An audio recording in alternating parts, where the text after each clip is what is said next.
տերը, երբ որ արքայության ավետանը քարոզում էր, նա ամենամեծ ուշադրությունը, այսինքն սրա վրա էր, որպեսզի այդ արքայության գիտությունը տա ժողովրդին։ Նա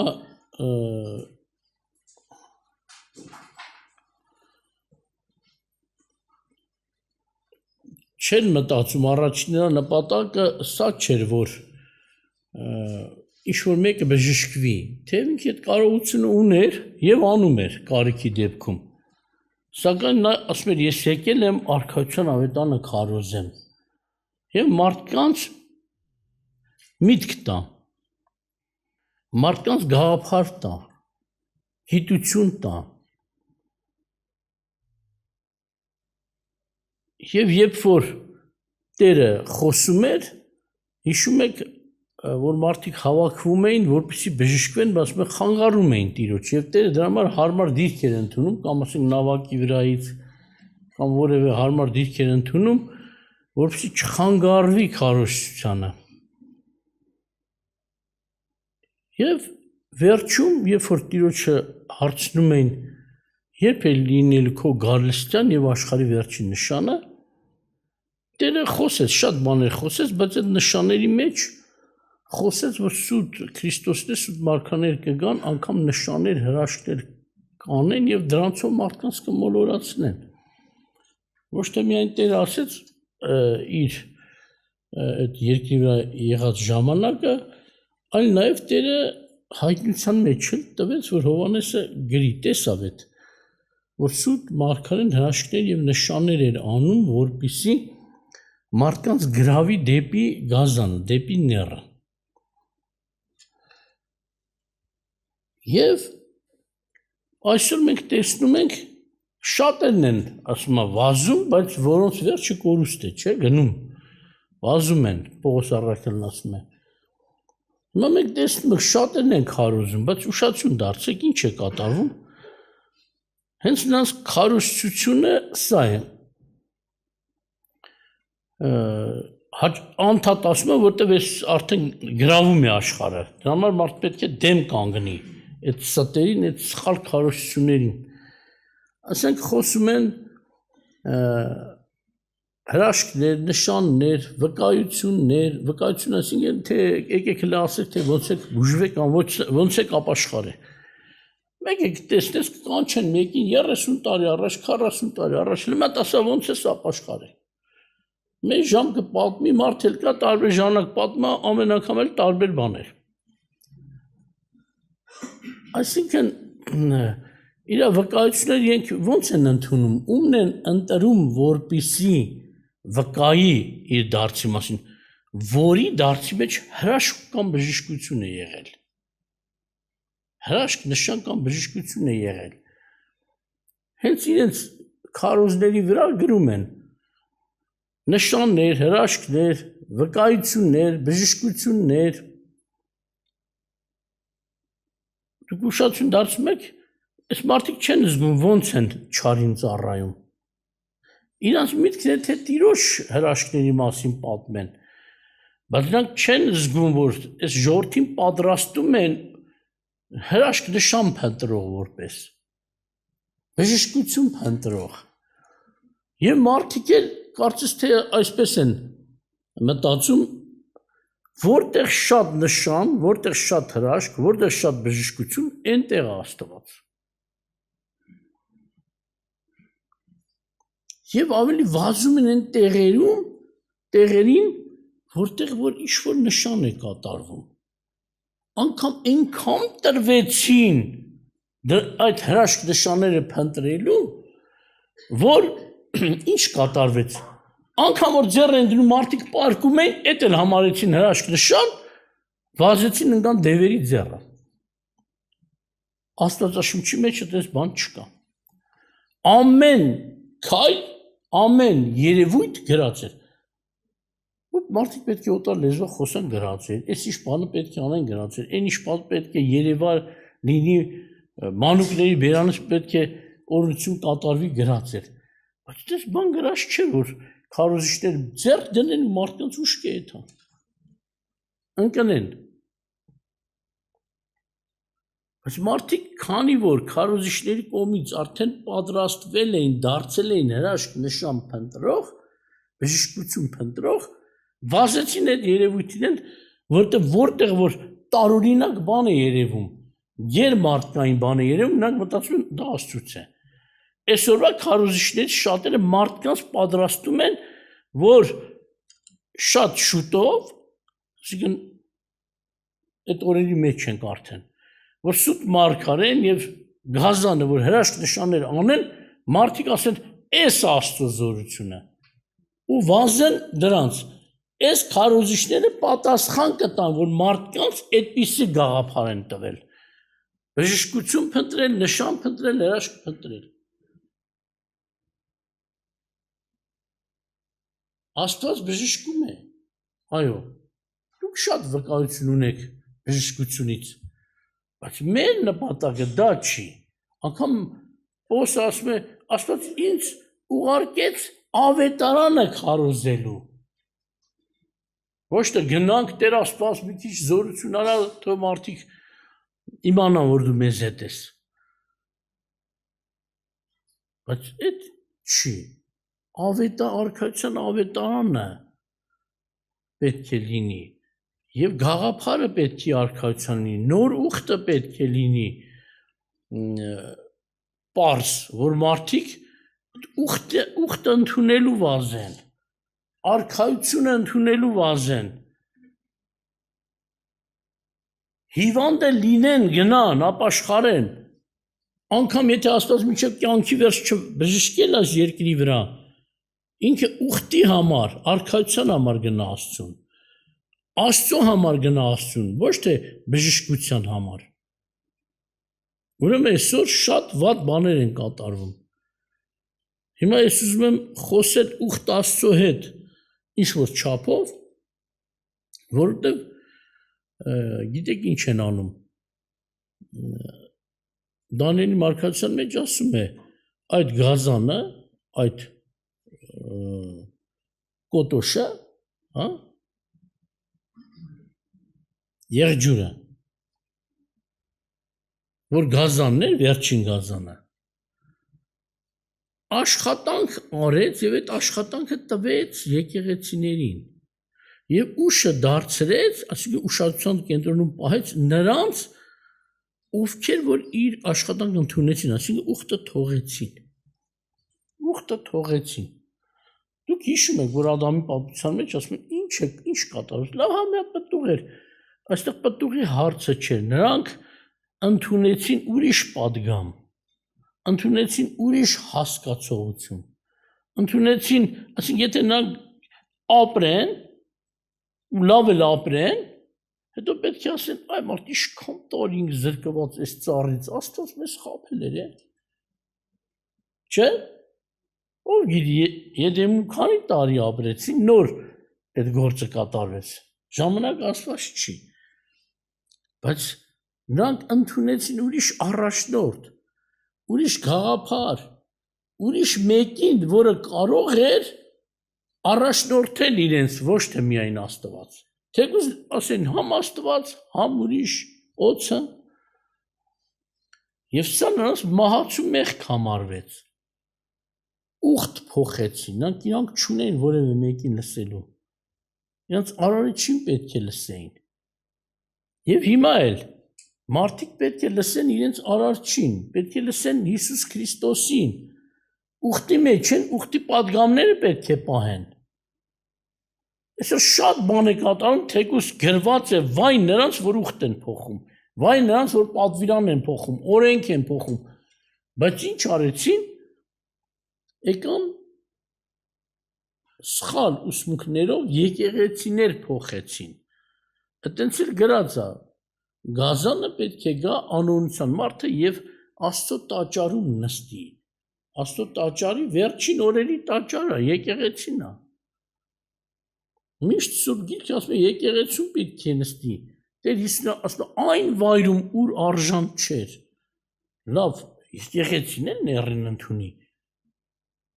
նա գաղափարներ ընդունի, մեկը եկավ Պողոսի խոսքը փոխեց, ասեց օրենքի տակ չենք, շնորհքի տակ ենք։ Պողոսն ասել է։ Ու վերցեցին, մեզի օրենք պետք չի։ Անկամ այդ ինչ որ եկեղեցու հովիվներից մեկն ասեց, որ խոսում է Տիրոջ առաջին պատմիրանի մասին, ասեց, ինչ եմ ընկել քո խելքին։ Ես ես ինչ խմբից եմ, մենք օրենքի տակ չենք, մեզի պատվիրաններ պետք չի։ Ասենք օրենքի տակ չնելը նրանց մատուցել են որպես ոչ մի կարգ կանոն պատվիրան պետք չի։ Լավ, բա ինչ է սա, ինչով է սա պատասել, որ դու Աստծո մարդ ես։ Պողոսը խոսում էր օրենքի տակ չենք, տեքստից պետք է նայենք։ Ինչ տեքստի մեջ է խոսում, որ մարդիկ խափում էին եկեղեցիներին, օրենքի պատվիրաններ էին ներկայացնում, ասում են ինչո այս պատվիրանը, այս կարգը, այս կանոնը, այս ավանդությունը չպա, այս չես փրկվի։ Փրկության հարց էր այնտեղ։ Բայց Տեր Հիսուսը, կներեք, Պողոս առաքյալը ներկայացնում է Տեր Հիսուսի մեծությունը, արյան գինը, որ մարդը այդ անասունների զոհով, թրպատությունով կամ ինչ որ բաներով չի փրկվում, այլ Տեր Հիսուսի արժեքով է փրկվում։ Ասում են, եթե որ պետք է մարդը թրպատությունով փրկվի, ինչպես այսօր ասում են, որ թե ծնությունով պետք է փրկվի, մեկ ասում է տերունական ընթրիք ընդունելով պետք է փրկվի, տերունական ընթրիքը հիշողություն է, փրկության միջոց չի։ Մնացած բաների վրա չկանգնեմ։ Պողոս առաքյալը նման քարոզիչների դեմ առնելու համար ասում է, եթե այդպես է, ուրեմն զուր Քրիստոսը խաչվեց։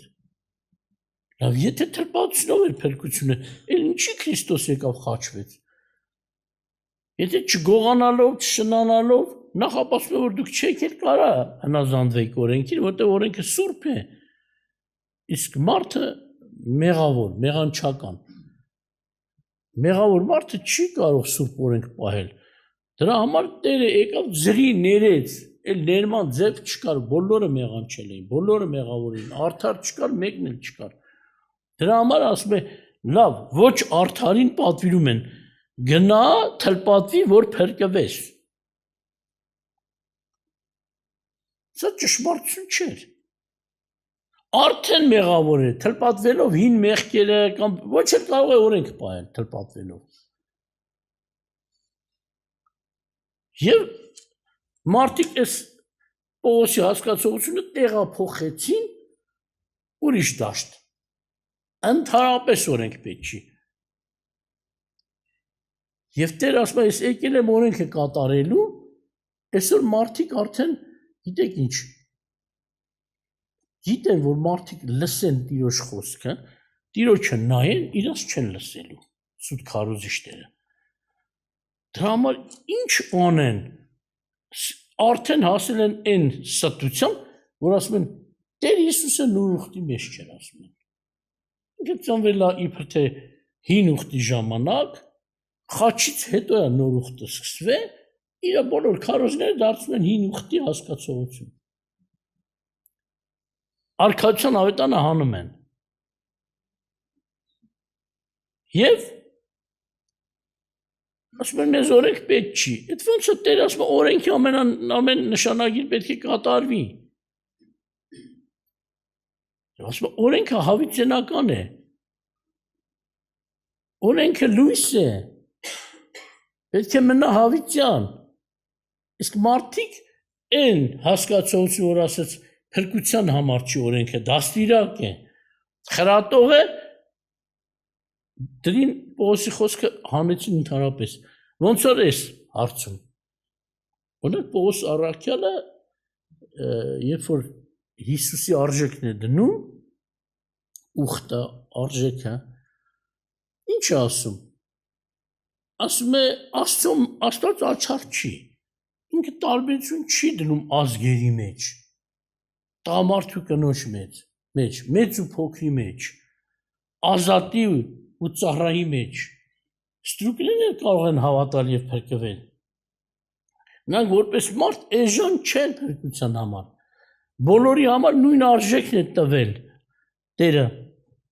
Տիրոջ, այսինքն Զոհաբերությունը ինքն իրեն զոհեց, իր արունը թափեց։ Դրա համար էլի փրկության համար ասում։ Չկա այլևս արու կամ եք, հրյա կամ հույն, սկյութացի, ազատ, ծառա, գրագետ, անգրագետ, չկա այդպես բան։ Բոլորը կարող են հավատքով փրկվել նույն արժեքով, բայց մարդիկ այսօր գիտեք ինչ են արել։ Այդ խոսքը Պողոսի տեղափոխել են ուրիշ դաշտ։ Ինչ են ասում։ Գրած է, չկա արու, չկա եք, չկա էսեն։ Արդեն կանանցն հանել են, տվել են վարդապետություն անելու, որ արգելվում ասում գրքով ասում կանանց իրանք չկա եկեղեցու ուսուցանելու։ Առանձին հանձնարարություն կանան տան։ Վկայություն կանան անեն, այնէլ եթե կարող են ճիշտ վկայել։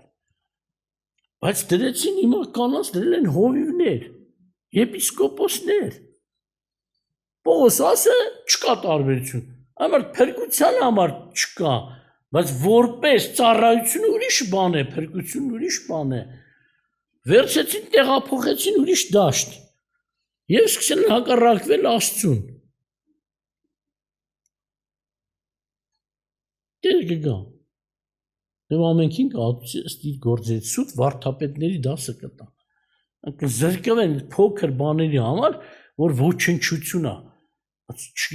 Ըստ շահի համար իրենք համաձայնվել են փոխեն Աստծո ասես պատվիրանները։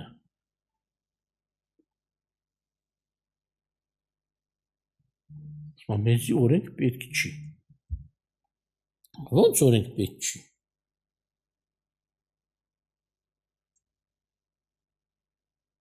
Ում համար օրենքը։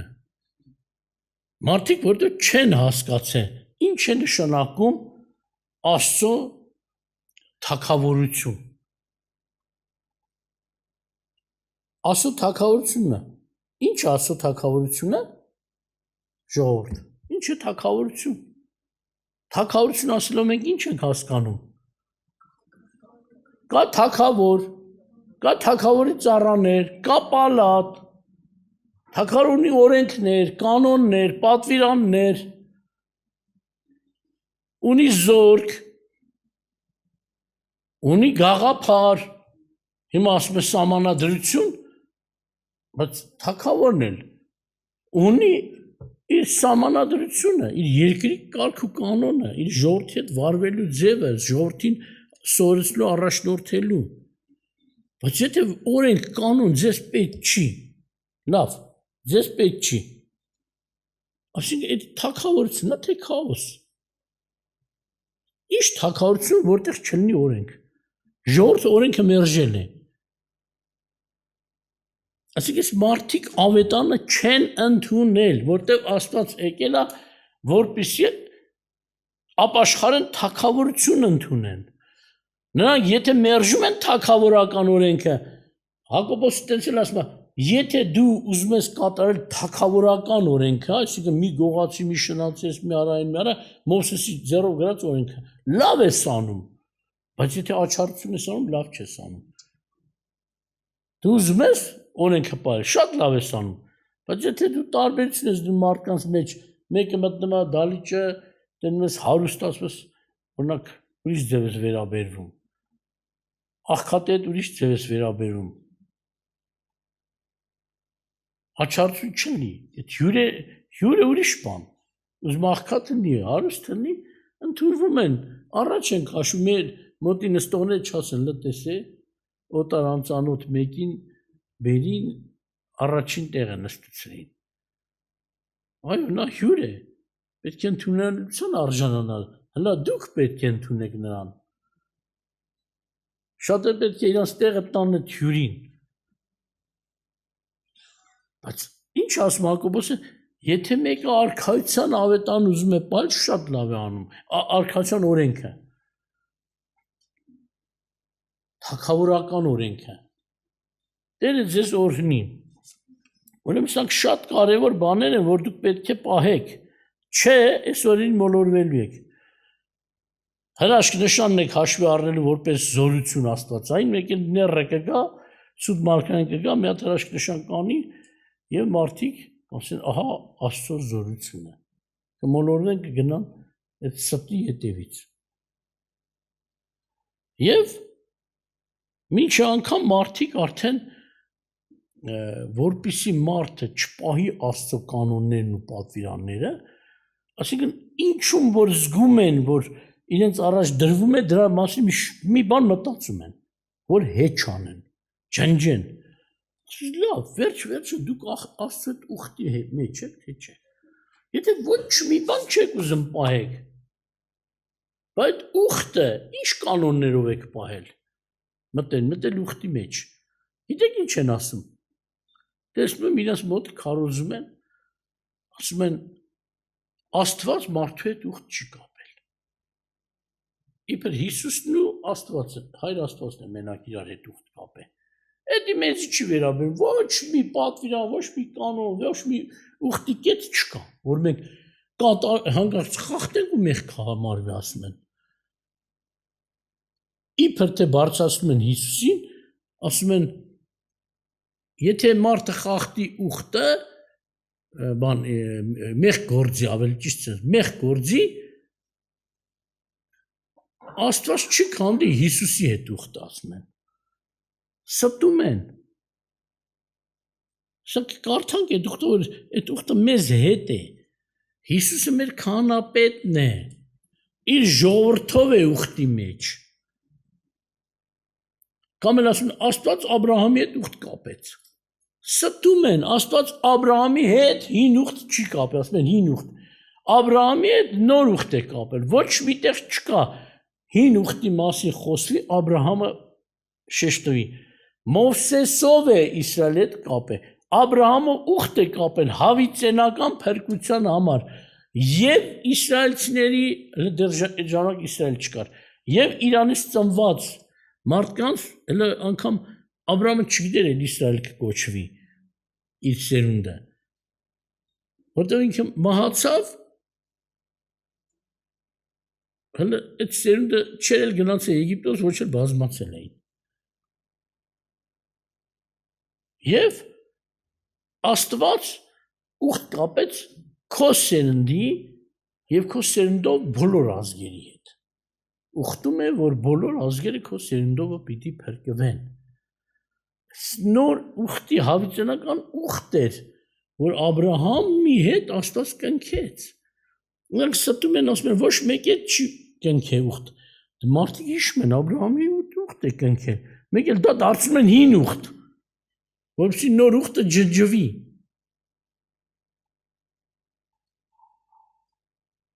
Դուք նոր ուխտի մեջ եք, հիշեք, ուզում եմ կարդալ։ Ուրեմն, երբ որ Տերը վերջին ընթրիքներ անում, ասում էր եւ նրանք ուտելիս, ասիկ աշակերտները, Հիսուսը ածը առավ, օրհնեց, կտրեց եւ տվեց նրանց եւ ասեց. «Առեք, երեք, այս է իմ մարմինը»։ Եվ բաժակն առավ, գոհացավ, տվեց նրանց եւ ամենքը խմեցին նրանց եւ ասեց նրանց. «Այս է իմ արունը նոր ուխտի, որ շատերի համար թափվում է»։ Ինչու շատերի, որտեղ գիտի, շատերը չեն ընդունի, ովքեր ընդունեն, շատերն էլ կընդունեն ընդունողների հետ ուխտի մեջ, մարդկության հետ չի ուխտի մեջ։ Ուխտը խաչի գործ ընդունողների հետ մտնում է ուխտի մեջ։ Կշարունակեմ նորից։ Եվ Ղուկասի 20-ում էլի վերջին այդ ժամանակ ինչ ասում։ Եվ ես ուխտում եմ ձեզ թագավորություն։ Ում հետ է ուխտում։ Մարդկանց հետ, բայց իրանք խաբում են, ասում են մարդկանց հետ Աստված կամ Տեր Հիսուսը ուխտ չունի։ Ժողովուրդն է, որ գիրք չգիտի, համաձայնում են իրենց լսածին, ստին եւ կործանվում են։ Նրանց պատրաստում են ներին ընդունելու։ Եկեղեցիներում են պատրաստում ներին ընդունելություն։ Եվ ասում է թագավորություն, ինչպես իմ հայրն է ինձ թագավորություն ուխտեց, որ ուտեք եւ խմեք իմ սեղանի վրա իմ արքայությունումը եւ աթոռների վրա նստեք Իսրայելի 12 ցեղերին դատելու համար։ Ումներ ասում 12 աշակերտներին։ Եվ իհարկե այս ուխտը մենք տեսնում ենք Աստված, ինչպես որ խոստացել էր նաև հեթանոսներից եղածներին, Աբրահամին, որ ասեց, Եփեսացիների 2:12-22 մի քիչ երկար կարդամ ու շատ լսեք, որոշ հատվածների վրա կանգնեմ, բայց ամենը չեմ, ժամանակը չի բավականացնում, դուք լսեք։ 12-րդ խոսքից սկսում եմ, որ ասում է, որ այն ժամանակ, ասում մինչև Քրիստոսը, մինչև Քրիստոսի գործը, առանց Քրիստոսի եք, հեռացած եք Իսրայելի քաղաքականությունից եւ օտարացած խոստմունքի ուխտերից։ Ինչ? Օտարացած եք խոստմունքի ուխտերից, ասենք չունեք ուխտի համար խոստմունք ուխտի համար, բայց հիմա ասենք նշանակում այդ ժամանակ օտարացած եք, հեռու եք, բայց հիմա մոտիկ եք։ Ու այդ ուխտի մեջ եք, ուխտը ընդունել եք, նույն ուխտը, որը Իսրայելի համար է, այն քաղաքացիությունը, որ Աստված տվել էր իր ժողովրդին, դուք այդ կարգ ու կանոնի մեջ եք։ Եվ ինչ է ասում։ Ասում է օտարացած խոստմունքի ուխտերից հույս չունեք եւ անաստված եք այս աշխարհում, բայց հիմա Հիսուս Քրիստոսի ձեռով դուք որ ժամանակով հեռավոր եք, մոտավոր եղաք Քրիստոսի անունով։ Այսինքն ինչ եղավ։ Դուք օտար ազգից ոչ իսրայելցիները Քրիստոսի անունով մտաք ամեն այն Աստծո ժողովրդին վերաբերող ամեն ուխտերի մեջ։ Ամեն խոստումները ձենն են։ Գործ կառակելոց 26-ը ասում է ինձ հավատալով ինչ անեն սուրբերի հետ ժառանգություն ունենան։ Նույն ժառանգություն, որ խոստացել է սուրբերին, ասենք Եսային կամ ումը, որը հələ ինչ որտեղ է նոր կտականանյան, ասենց ասած, ժողովրդին ինչ որտեղ ավելի բարձր տեղ է դնում Աստված, քան 5 տականի ինչ որ հատված։ Եվ շարունակում եմ, ասում է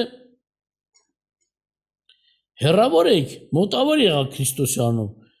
որովհետև նա է մեր խաղաղությունը, որ երկուսին մեկ արեց եւ մեջի բաժանող պատը թշնամությունը քանդեց իր մարմնով։ Ինչ արեց։ Տերը թշնամությունը, մենք թշնամի ենք։ Իրանք էլ էին թշնամի, իրանք մեղքերի պատճառով։ Բայց Քրիստոս իր մարմնով քանդեց, երկուսը մեկ արեց։ Արդեն մեծ ու փոքր չկա։ Ուխտի համար, փրկության համար, պաշտոնների համար Տերը ասել է, որ կա։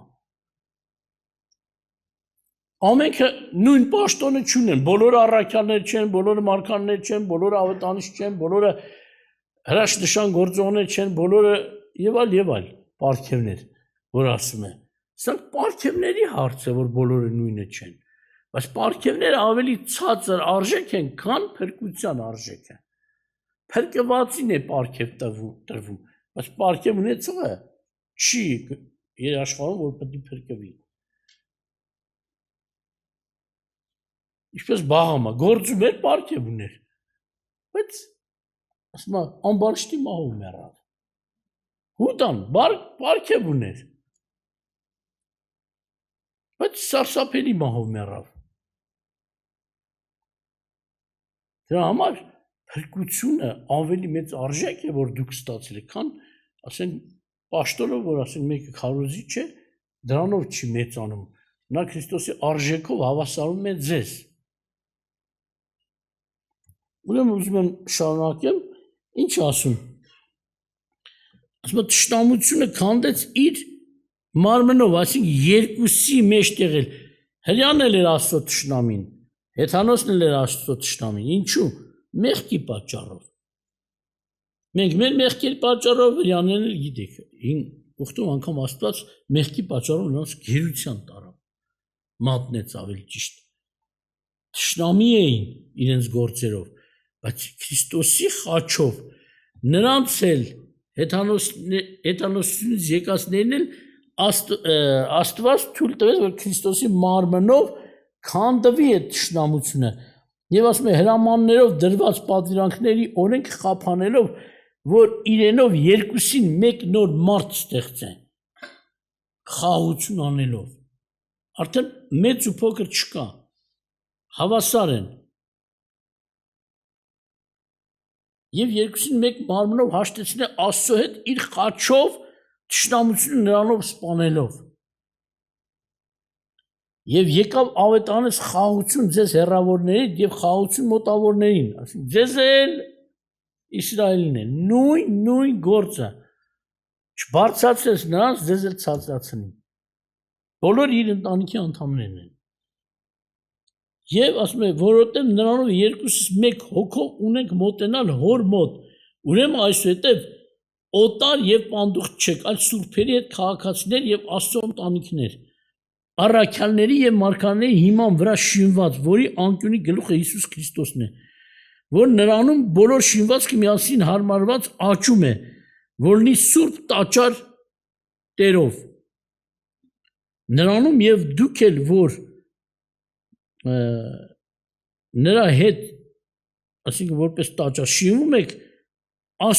որպես Աստծո բնականon հոգով, դուք էլ, նրանք են միասնական մի հոգևոր շինություն է բարձրանում, որպես Աստծո բնականon հոգով, ոչ թե քարեղեն տաճար, այլ հոգևոր տաճար,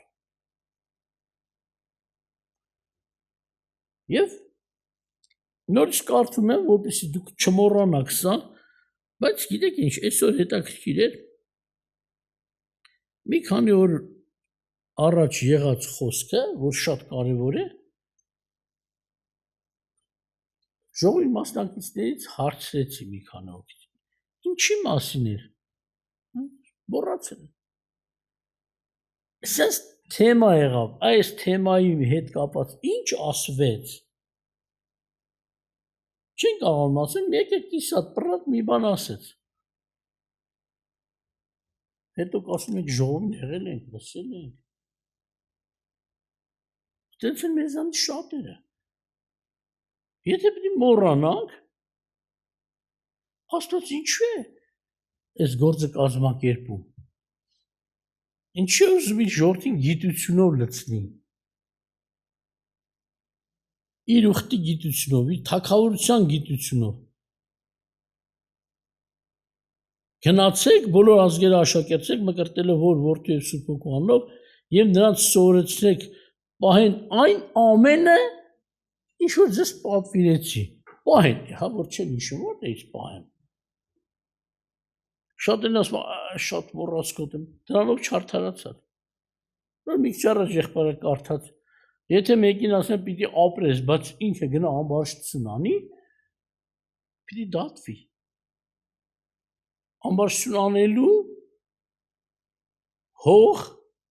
նաև տալիս է մոռացությունը, մոռացալ, արդարության պատվերը մոռացել ես, ինչ պետք է անես, ամբարշտություն, ինչ պետք է անեմ, եթե ես մոռացել, մի բան պետք է անեմ, որը որ արդարությունից չի, դրա համար ասում է, ասա թող պահեն, ասեք նրանց թող պահեն, թող սովորեն, սա արքայության համար ամենաառաջին գործն է, որ ժողով ենք անում ենք, ու արքայության թեմաներ ենք խոսում, ուխտի թեմաներ, ոչ թե բժշկություն, հրաշք, նշան, ուզում է ժողովրդի խաբեն, շատ մարդ հավաքեն ուրախանան, թե եկեղեցին մեծացել է, հա ինչ օգուտ, որ արքայության գիտություն չունեն, ուխտի գիտություն չունեն, ամենաշատը հավաքվելուց հետո պետք է գլուխ կապել, սովորացնեն, հունք չքաշել, չթրաշվել, ոտ չթրաշել, և այլ, մի սենց մեկը կարեն հորինողներից մեկը հիմա չկա մահացել է, եղբայր ջան, դու պատկերացնում ես 157 հատ պատվիրան եմ գրել եկեղեցու համար, առանց վախենալու, հələ շարունակվում է, չգիտեմ ինչքան հասցրեց ու մեռավ, բայց իրան թվում էր, թե ինքը իմաստուն մեկն է, եկեղեցու համար մի կարևոր մեկն է, ուրեմն Եբրայեցիների 8-րդ գլուխ 5-ից եմ կարդում, խոսում է հին գտակարան, հին ուխտի մասին եւ 5-րդ խոսքից շարունակված է, որոնք երկնավոր բաների օրինակով եւ շուքով էին ծառայում, ինչպես հրաման եղավ Մովսեսին, որ խորանը շինելու է մտիկ դուր ասում է, որ այն ամենը այն օրինակի պես շինես, որ ցույց տվես քեզ սարում։ Հիշում եք սա մասին խոսացել եմ։ Սա բոլորը ստվերն էին նոր կտակարանի, նոր ուխտի։ Դրա համար ասում եմ, ստվերն էր, որ Մովսեսին էլ ասել էր, չէր ասել իրականը շինի։ Ինչ որ շինում ես, այն օրինակի նման շինի։ Նա ստվերը, նա մակետը շինի։ Այն տաճարը, այդ խորանը, այդ սկզբից վրաններով, հետո Սողոմոնը շինեց քարով, այդ բոլորը օրինակ, այդ օրինակի պես էին։ Իրականը չէին։ Դրա համար շարունակում է ասելով, բայց հիմա Հիսուսն ավելի ազնիվ պաշտամունքի հասավ, որքան որ ինքը ավելի լավ ուխտի միջնորդ է, որ ավելի ազնիվ խոստումների վրա է օրնադրված, որտեվ եթե այն առաջինը առանց պակասության լիներ, այն երկրորդի համար տեղ չէր որոնվի։ Եթե այդ էր վերջնական Աստծո ուզածը, այդ էր լավը, այդ էր իրականը, ասում եմ, երկրորդի համար արդեն Աստված տեղ չէր թողի։ Ասել, էս ամին ու վերջ։ Բայց ինչ է ասում, մեջ բերում է, ասում է, էլ տեղ չէր որոնի, որովհետև նրանց հանդիմանելով ասում է, հա օրեր կգան, ասում է Տերը, որ ես նոր ուխտ կկատարեմ Իսրայելի տան հետ եւ Հուդայի տան հետ։ Ոչ թե այն ուխտի պես, որ նրանց հայրերի հետ արի այն օրումը, որ նրանց ձեռքիցը բռնեցի եգիպտացիների երկիրից հանելու համար։ Զգացեք ինչ որ բան։ Ուխտը երբ էր կապված, երբ որ Եգիպտոսից հանեց, այդ ժամանակ այդ հին ուխտը կապեց, Աբրահամի հետ չէր կապել, Նոյի հետ չէր կապել, Մովսեսի ձեռով Իսրայելի հետ էր կապել։ Դրա համար ինչ ասում, այդտեղը ժամանակի համար չվերցեցի, որ ասում է, Աստված մեր հայրերի հետ այս ուխտը չկապեց, մեր հետ կապեց, իսրայելցիներն ասում են։ Եվ ինչ ասում, Տերը ասում է նոր ուխտ կդնեմ Իսրայելի տան եւ Հուդայի տան հետ, այսինքն Իսրայելի տան հետ եւ Հուդայի տան հետ։ Ինչ է կիսում։ Երբ է խոսում։ Սա Երեմիայի միջոցով խոսացած մարգարեությունն է։ Որտեղ այդ ժամանակ Իսրայելը արդեն երկու թագավորություն է դարձել, իրարից բաժանվել էին, իրար հետ վիճել էին, կռվել էին տարբեր հարցերով, դրանց վրա չեմ կանգնում։ Մի բաժինը անվանվում է Իսրայել, Սամարիան նրանց մայրաքաղաքն էր, իսկ մյուսը մնացել էին Հրեաստանում, այդպես ասած Երուսաղեմը նրանց մայրաքաղաքն էր, նրանք կոչվում են Հրեաստան, իսկ այն մյուս մասը կոչվում էր Հրեաստան, ասինքն Հուդայի սերունդը, Դավթի ցեղը, այդ տեղում հիմնականում իրաց տարածքն էր եւ ասում եմ Հուդայի եւ Իսրայելի տան հետ նոր ուխտ կկապեն։ Ոչ թե այնպես ինչպես որ Եգիպտոսից հանեցի։ Այսինքն ուխտը սկսվել էր Եգիպտոսից դուրս գալուց։ Ոչ թե նրանք եկան մտան ուխտի մեջ, այլ նրանց հետ ուխտ կապվեց։ Դրա համար ստախոս քարոզիչները թող չասեն Աբրահամի հետ է կապել այս ուխտը։ Աբրահամի հետ հավիտենական ուխտ է կապել խոստումներ նոր ուխտի։ Նոր ուխտի, որի մեջ կա Քրիստոսի ծնունդը, քո սերունդովը կորհնում են երկրի բոլոր ազգերը։ Այդ Աբրահամի հետ կապված ուխտի մեջ կա Քրիստոս։ Հեթանոսությունից դարձած մարդիկ, ապաշխարած մարդիկ։ Իսկ դա միայն Իսրայելի հետ էր հին ուխտը։ Եվ ինչ ասում։ Ոչ թե այն ուխտի պես, որ նրանց հայրերը տարի այն օրումը, որ նրանց ձեռքից բռնեցի եգիպտացիների երկրից հանելու համար, որտեղ նրանք չմնացին իմ ուխտի մեջ, եւ ես էլ անփույթ եղա նրանց համար, ասում է Տերը։ Ինչ է լավ, Նրանք չմնացին ուխտի մեջ, ես էլ հետ ուխտը քանդեցի։ Այդտեղ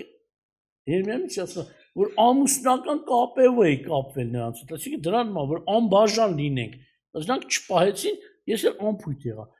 Եթե մի կողմը ուխտը քանդում է, արդեն երկրորդ կողմը քանդված է։ Միակողմանի չի, ուխտը երկկողմանի է։ Ես եւ դու։ Էջան Աստված եւ Իսրայելի ժողովուրդ։ Անփույթ եղան։ Ես էլ անփույթ, իրանք չպահեցին, ես էլ անփույթ եղա։ Շարունակում եմ։ Բայց նոր ուխտի մասին է խոսում, իհարկե չի, ասենց ասած, ընդհանրապես այն կողմ գցում կամ մերժում, այդ առաջին ուխտի կարգ ու կանոնները նրանց հետ մերժեց, որ էլ այդ ուխտով չեմ կապվում ձեր հետ։ Դուք էդի արդեն թողել եք, խախտել եք, էլ չեք պահել։ Բայց նոր ուխտը ո՞րն է։ Որտեղ սա է այն ուխտը, որ կդնեմ Իսրայելի տան հետ այս օրերից հետո, ասում է Տերը։ Ես կտամ իմ օրենքները նրանց մտքի մեջ եւ նրանց սրտերի վրա կգրեմ նրանց։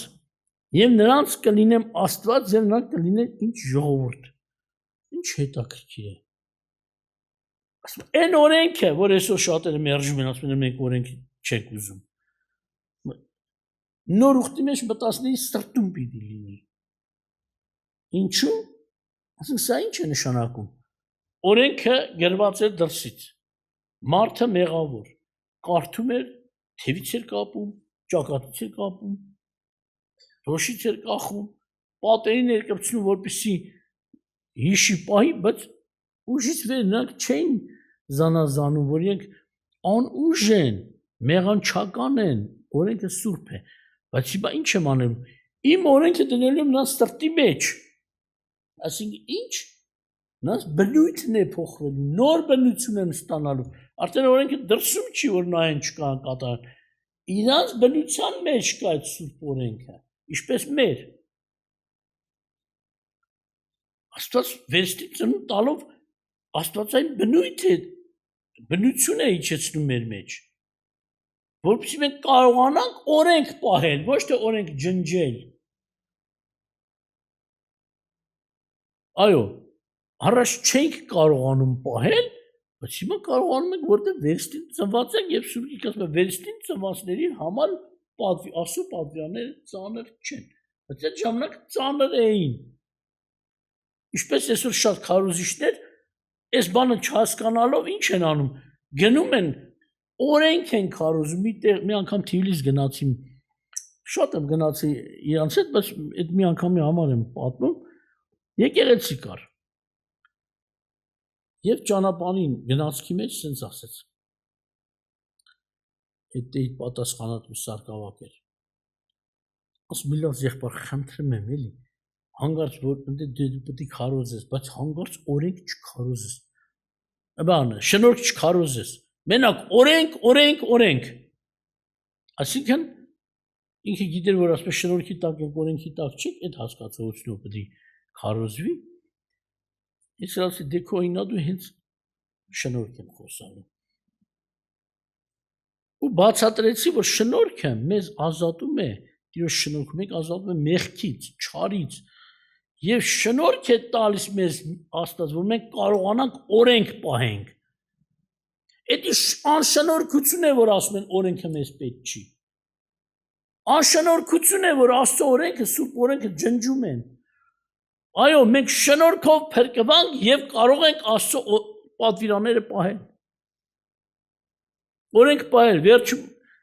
ժողովի վերջում եղբայր ջան դու ի՞նչ ձև ես քարոզում, ես գիտեի թե պետք է ասես մեզ օրենք պետք չի։ Դրա համար է ասում օրենքից, մենակ օրենք, շնորհք չխոսաս։ Այդ մարդկանց բացատրած շնորհքը Աստծո շնորհք չի։ Եթե Աստծո շնորհք լիներ,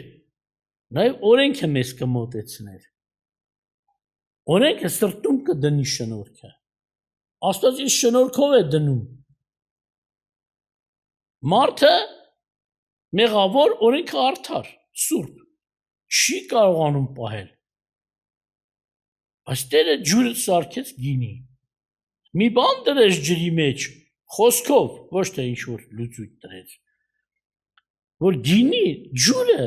եւ գինու գույն ստանա եւ գինու համ ստանա։ Այո, Աստված մեզ խավար մարդկանց ազատում է խավարի իշխանությունից, դարձում է իր լույսի թակավորության մեջ, մեր մեջ դնում է արդարության օրենքները եւ մենք արդեն որպես արդար եւ սուրբ լինելով կարող ենք Աստծո սուրբ օրենքները պահել։ Դրա համար Պողոս ասում է, եթե վերստին չծնվես, դու օրենք չես կարա, օրենքով փրկություն չկա։ Բայց երբ որ մենք արդարանում ենք, սրբանում ենք, սկսում ենք օրենք պահել, արդեն օրենքի գործերով չի որ մենք ապրում ենք, այլ որպես արդանը Քրիստոսով ենք փրկվում եւ որպես փրկվածներ կարող ենք Աստծո ամբողջ կամքը կատարել,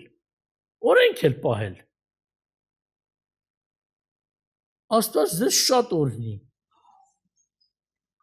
Եվ ուզում եմ շատ հետաքրքիր բաներ կա, որոշ բաներ ես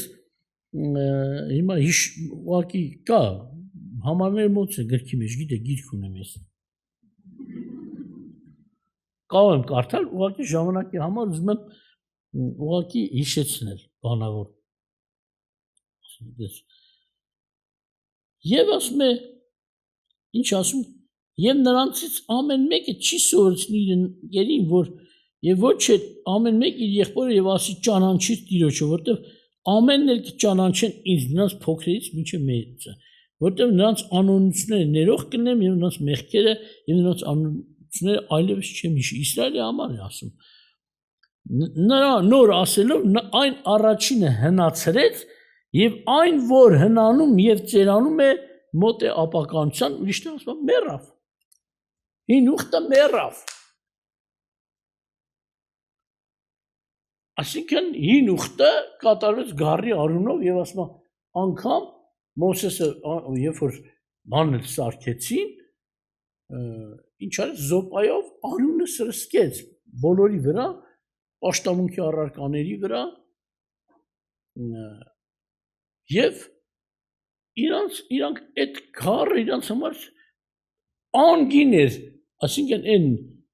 ոչ թե Քրիստոսի գինը ուներ, բայց թանկ էր, սորական գառների գնի չէր։ Եվ նրանք այս են ասում, մենք Աստծո հետ ուխտի մեջ ենք։ Մենք ուխտավորներ ենք, ոչ թե միայն Մովսեսը, այլ ամբողջ ժողովուրդը։ Եվ ասում եմ, քանա, այդտեղ ուղղակի նշած է, որ կարդամ, ժամանակ չի երկու, մեծ թեմա է սա։ Քանապետը տարի մեկ անգամ մտնում էր սրբության սրբոց զոհեր մատուցում իր եւ ժողովրդի մեղքերի համար, ոչ թե միայն իր եւ ժողովրդի։ Ասում եմ, եւ Քրիստոսն էլ մի բան պետք է ունենար, բայց նա ինչ ասեց Աստծուն, զոհեր եւ պատարագներ չկամեցան, ողջակեզներ դու չկամեցար։ Ասում եմ, ինչ էր, այն որ ուխտի համար մատուցվում էր, հին ուխտի, բայց Աստծուն ասես դու մարմին պատրաստեցի ինձ համար, ահա եկել եմ քո կամքը կատարելու, ասենք իմ մարմինս եմ զոհ տալու։ Եվ ասում եմ, ինքն իրան զոհեց, իր արյունով մտավ սրբարան, 9-10-րդ գլուխ կարող խնդրեմ կարդացեք տանը։ Մտավ Աստծո առ սրբարան, ոչ թե այն քանապետի պես Ահարոնի մյուսի նման, որ մտնում են սրբարան եւ դուրս են գալիս։ Մտնում են մի ժամով էր կամ չգիտեմ, ինչքան կտեվար էր զոհը մատուցելու, դուրս են գալիս, բայց ինքը մշտնջենապես, հավիծենապես մտավ Աստծո աթոռի աշկոմը նստեց։ Ոչ թե դուրս գա։ Եվ չել փոխվի քանապետը, որովհետև ասում են նա արդեն չի մեռնի։ Հին ուխտի քանապետները անդադ փոխվում են, ինչու՞, որովհետև ծերանում եւ մեռնում էին։ Ստիվաս նորը պետք է գա, նորը պետք է գա, բայց Քրիստոս չի ծերանում, որ մեռնի, նորը գա։ Դրա համար այսօր շատ եկեղեցիները սպասում են, որ Երուսաղեմում տաճար շինվի, երրորդ տաճար, դες բան չկա Սուրբ գրքում գրած։ Բերում են երկրորդ Թեսաղոնիկեցի այդ խոսքից են ենթադրում, որ երրորդ տաճար պետք է լինի, որտեղ ասում են կգա Աստծո տաճարի մեջ կնստի։ Բայց որտեղ է գրած երրորդ տաճար, դա եկեղեցու համար է, որ այսօր արդեն նստելով գալիս է։ բայց բոլորի մոտ չի նստի։ Եթե չիմանա կգա ձեր եկեղեցում էլ կնստի։ Ուրեմն քարոզում են, ընդունում են, սովորեցնում են ժողովրդին, որ հին ուխտը վերականգնվելու է։ Եվ 7-րդ կեսից պետք է մշտնջնական զոհը վերանա, նորա միացե իրանց վերջացե իրանց մշտնջնական զոհը։ Մշտնջնական ամենօրյա զոհ 2000 տարի չկա այդ ամենօրյա զոհը, այդ հին ուխտի հետ կապված։ Ուր է այդ մշտնջնական զոհը, որ նոր պետք է վերցվի։ Շուտ բանից չկա, 2000 տարի չկա համարյա։ Մշտնջնական զոհը ամենօրյա զոհը Քրիստոսն է։ Քրիստոսի խաչի գործի պատմությունն է, որ հիշում է Քրիստոսի արունը։ Ամեն օր, ասենց ասած, կարողություն ունի այդ արունը մեղք ներելու։ Ամեն օր զոհ են անում, որպեսզի Իսրայելի մեղքերը ներվի, հիշում էին զոհով, արունով։ Բայց նոր ուխտի մեջ ամեն օր հիշվում է Քրիստոս իր արունով։ Բայց ասում է խափանողը պիտի վերցվի եւ նոր ինքը կանա տաճարում նստի։ Խափանողը Քրիստոսն է։ Քրիստոսի պատմությունը այսօր շատ են հարցում ես մի եղբայր կար ասում է իրանցից հորինած բաներ էին մի եկեղեցի խոսում Հայաստանում, Հրազդանում։ Ասում է չէ որ Քրիստոսը այդպես չի ասել, սենց ասել։ Մեր եղբայրները սենց են ասել։ Ես ասի ձեր եղբայրներն են ճիշտ թե Քրիստոսը։ Ասում մեր եղբայրները չեն ճանաչում Քրիստոսին։ Անունը լսել են ականջի ծերով։ Որտեղ չեն սորցում, քարոզիչները իրանց են հաստատում, ոչ թե Քրիստոսին։ Դա ժողովուրդը չգիտի։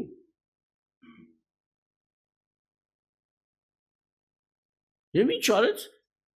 Տերը խոստացավ երթումով։ Ահարոնը առանց երթումի էր քահանապետ եւ իր սերունդը, բայց Քրիստոսն ասում դու քահանա ես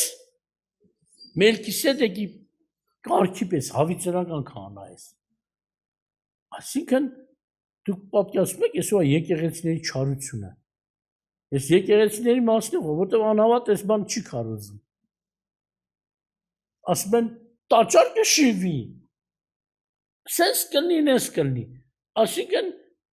Աստված պետք է թողի Քրիստոսին 7 տարով հանի քահանապետությունից, հա, ի՞նչ է թվում ձեզ։ Նոր ուխտը ոտնատակ անի, անցնի հին ուխտին, սկսի կովեր ու ոշխաներ ընդունել, հա, Հիսուսի փոխարեն։ Միթե տենց են ճանաչում Աստծուն։ Անհավատարիմ իր օծյալի նկատմամբ Աստված ինչ անելու, Հիսուսին ինչ ասելու։ Ասել մի կողմ քաշվի, ես սկսել եմ հին ուխտի կարգ ու կանոնին դառնալ։ Հա, ժողովուրդ, կանի այդ տերը։ Բայց ո՞նց է հովիվներ, քարոզիչներ, ժողովուրդ ասում են տենց է։ Հին ուխտ է սկսվելու։ Եպիսկոպոս մեկն էլ ասում էր, շուտով Իսրայելում սկսելու է ճշմարիտ պաշտամունքը, երբ որ տաճարը շինեն։ Այսինքն Քրիստոսի պաշտամունքը ճշմարիտ չի, այն է ճշմարիտ պաշտամունքը, հա։ Բոլորի գլխում հիմա այդ է։ Չգիտեմ, կարող Աստված թույլ տա տաճարը շինեն, բայց Աստված դեռ չի նստի։ Ոչ էլ Հիսուսը քահանապետությունից դուրս կգա։ Ոչ էլ Աստված դեռ զոհ ընդունել, ինչ զոհ ուզում է, ինչքան թանկ զոհ ուզում է բերեն։ Քրիստոսից թանկ զոհ չկա, որ Աստված վերադառնա հին ուխտին։ Տերը ձեզ օրհնի, իհարկե։ Ես կխնդրեմ 9-10-րդ գլուխներն էլ կարդակ, որ այդ մասին գրած է, նաև 13-րդ գլխում կա։ Եվ հակառակ այն չարերին, որ ասում են իբր ուխտը ձեր հետ չի, Սամոս 110-ի առաջին, երկրորդ եւ 4-րդ խոսք ուզում եմ կարդալ, ասում է Տերն իմ տիրոջ ասաց, իմ աշկոմը նստի մինչև որ քո ճշնամներին քո ոտքերին կողելիք դնեմ։ Հիմա Տերը Սիոնից կուղարկե քո զորության գավազանը։ Տիրապետիր քո ճշնամիների մեջ։ Տերը երթում արեց եւ չի զղջա։ Դու քահանա ես Հավիտյան Մելքիսեդեկի կարգի պես։ Տերը երթում արեց եւ չի զղջա։ Դու քահանա ես Հավիտյան Մելքիսեդեկի կարգի պես։ Ես ո՞նց են ասում երրորդ տաճար կլինի։ Նշանակում է նրանք Քրիստոս դեռ չեն ընդունել, փրկություն չունեն։ Ով որ Քրիստոս ունի, կյանք ունի, ով որ Քրիստոս չունի, կյանք չունի։ Եթե իրանք ասենց հեշտ մի հատ կովի հետ կփոխեն Քրիստոսին, նրանք հավատացյալ չեն։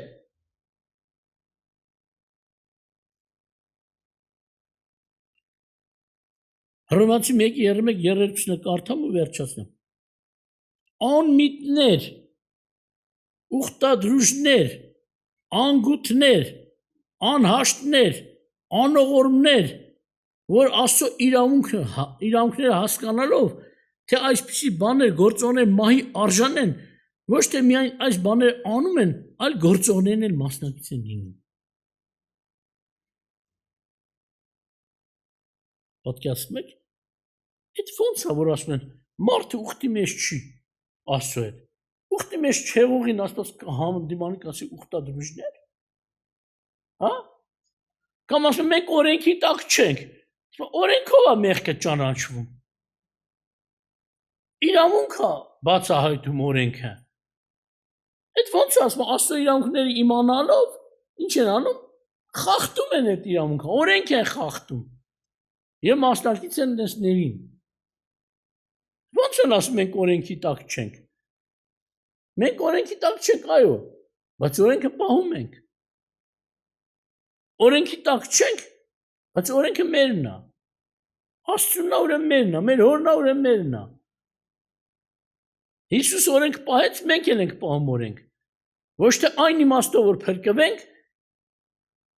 այլ որովհետև մենք վերստին ծնված ենք, պետք է ապրենք Աստծո բնության համեմատ, որը ցույց է տալիս օրենքը։ Տերը ձեզ պահապան, Տերը ձեզ օրհնի։